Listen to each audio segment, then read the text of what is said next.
Hey everyone, welcome back to the channel. In this video, I want to talk about something that has been a real challenge in my journey with GLP-1 medication, the pre-authorization process with my health insurance provider. If you've ever had to deal with insurance for prescription medications, you know it can be complicated, frustrating, and sometimes downright confusing.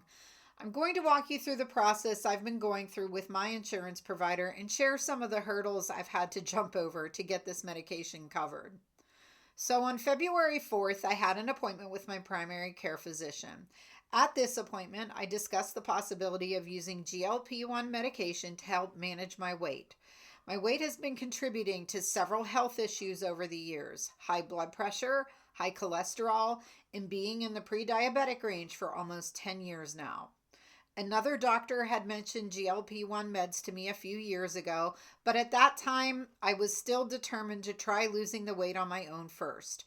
After trying multiple diets, intermittent fasting, increasing exercise, and cutting my calories, I realized I needed some help. We settled on Zepbound, and I'll talk more about why I chose that medication in an upcoming video. So my doctor's office called in a prescription to my pharmacy, and later that afternoon, I called my health insurance provider to find out what steps I needed to take for the pre-authorization process. This was all new to me. I had never had to do a pre-auth before, so I had no idea what I was up against. The agent I spoke with told me that the pre-authorization would be submitted by my doctor and that there was nothing additional that I needed to provide. During our call, the agent also asked if I wanted to discuss potential side effects, which I declined because I had already covered that with my doctor and I'd been doing research on my own. I was quite comfortable that I had a good understanding of what those risks were. We also discussed copays and the possibility of using discount cards or coupons to help with the cost. More on that later in this video. Fast forward to February 11th, I called back to check the status of this pre-auth and I was shocked to find out that it had been denied. The reason, they said, was that in addition to the form my doctor had submitted, they needed a statement confirming that I tried a reduced calorie diet and an exercise program. If they only knew. The agent put me on hold, called my doctor's office to let them know what was missing. Once they got back to me, they said that my doctor would send over the necessary documentation, and once they received it, it would be reviewed and either approved or denied within 2 weeks. But here's where that particular call took a very strange turn.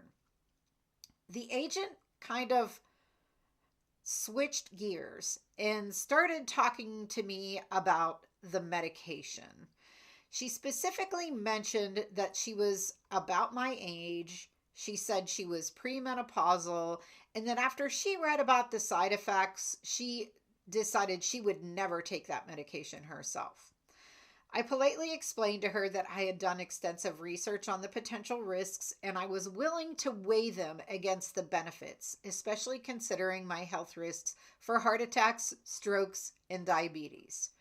She then started talking about the cost, warning me about the high copays that might make me rethink it. It felt a lot like she was trying to discourage me from moving forward, which is a bit unsettling. Taking a new medication is not an easy decision. So when you're calling the insurance company just to find out what you need to do to get that medication and then they start trying to talk you out of it, it just felt wrong to me. I stayed firm in my decision and told her I wanted to proceed.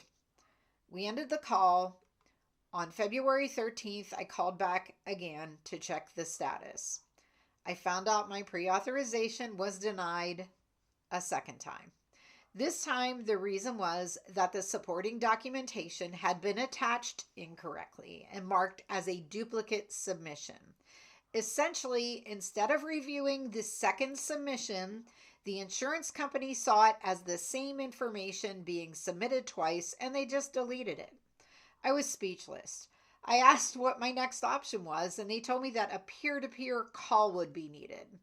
But when I followed up, I found out it wasn't an option after all. For some reason, the entity that my doctor's office is under refuses to do peer-to-peer calls with insurance companies.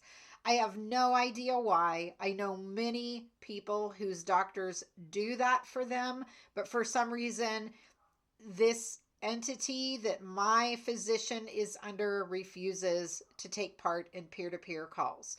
A peer-to-peer call is essentially the doctor's office and the insurance company talking back and forth through a phone call, trying to clarify exactly what information it is they need to be able to process the pre-authorization.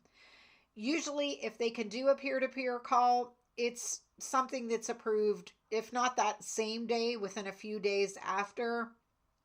It certainly would have been much quicker for me if that had been an option. Since it wasn't, I had to go with the next option, which was submitting an expedited appeal. I did so on February 14th. I wrote down the instructions for what was needed. I read them back to the agent. That agent assured me that my information was accurate. I sent the details to my doctor's office via the patient portal and asked them to submit the expedited appeal. After some back and forth on February 17th, I learned that I was denied again. So this is the third time I was denied. This time, it was because the documentation was missing the requirement for a statement that indicated that I had tried the diet and exercise program for at least 3 months. This 3 months language requirement had not been shared with me when I was given the instructions for the expedited appeal. It honestly felt to me at the time like the insurance company was intentionally setting me up for failure, and my frustration was really growing. I was told my final option was for my doctor to file a standard appeal. Wait a minute, final option?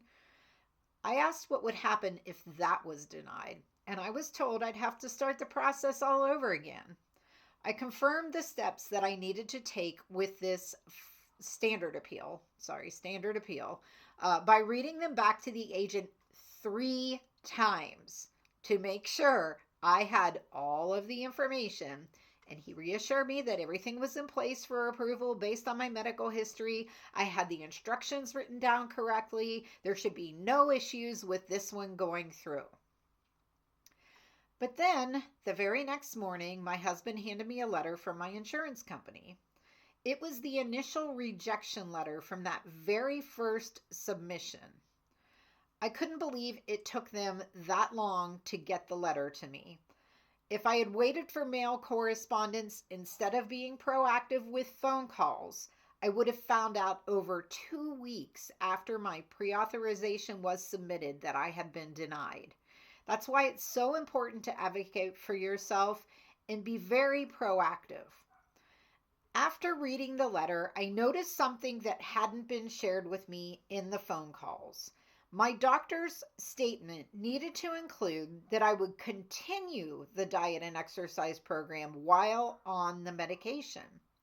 Despite asking the agent 3 times if I had all of the necessary information for the standard appeal, this critical detail was left out. I knew this would lead to another roadblock, and I was frustrated that I might be denied and have to start the process from the beginning. I called my doctor's office immediately, and I was able to catch them before they submitted my final appeal to the insurance company. They were able to include that bit of information that I would continue with my diet and exercise, and I'm happy to report that the appeal went through and I've been approved for my GLP-1 medication. The whole process was incredibly frustrating, but I'm sharing this with you in case you're going through something similar. If you're dealing with the pre-authorization process with your insurance, make sure to keep detailed notes of every conversation and the instructions you're given. It's easy for things to get mixed up or for new requirements to pop up out of nowhere that you were never told about. And don't be afraid to advocate for yourself. Don't just wait for the phone calls, make the calls. If something doesn't feel right, keep asking questions. One last thing I want to mention is that through the insurance company's website, there's no place for me to view the requirements for a pre-authorization. If there had been, I would have been able to send that directly to my doctor's office to ensure everything was included in the initial submission. Also, there's no way to track the status of pre-authorization online. There's a link that says check your status here, but when you follow it, you get a message saying you need to call in for that information. It's just another layer of frustration to everything else that was broken in this process. Now, let's talk about the cost of the medication with my insurance. After my insurance is applied, my copay for Zepbound is $517.75 for a 1 month supply and $194.24 for a 3 month supply. Yes, you heard that right. It's more than $300 cheaper to get a 3 month supply than it is just to get a 1 month supply. And you're likely aware that Zepbound dosage typically increases monthly until you hit your maintenance dose. This complicates things. You can't very well get a 2.5 milligram dose Zepbound at a 3 month supply. Those amounts that I gave you don't include the additional discount from the Zepbound savings card, which I applied for directly through the Zepbound website. With that card, my initial 1 month supply cost me about $320. Once I meet my annual deductible of $2,000, the cost will be fully covered. To use the savings card, you just give your information on that card to your pharmacy along with your insurance information when you pick up your prescription. If you're not planning on using insurance, you can still use the savings card, and it is supposed to drastically cut the cost of the prescription for you, usually by what I'm hearing is about 50%. So I want to say that if you don't have insurance, what I've heard, and I don't know this for sure because like I said, I am using insurance, but what I've heard is it's over $1,000 for a 1 month supply. And this is supposed to take it down to around half of that. Sometimes more, I think it just depends, but it's certainly worth looking into. And apply for it on the Zepbound website, and it is valid through December 31st, 2025. Next year, 2026, you would have to go through the process of applying for a savings card again. I am fairly certain they are still going to have them next year because I know other people that have taken medications over the years that have a similar savings card, and it's just renewed every year. So I hope that sharing my story has helped somebody out there who's going through something similar. Thank you so much for watching. And don't forget to like, subscribe, and hit the notification bell if you want to continue to follow me with my journey. I'll be posting more information such as this that I shared today, along with my weekly updates on my progress and the symptoms and experience I've had with the medication. So stay tuned.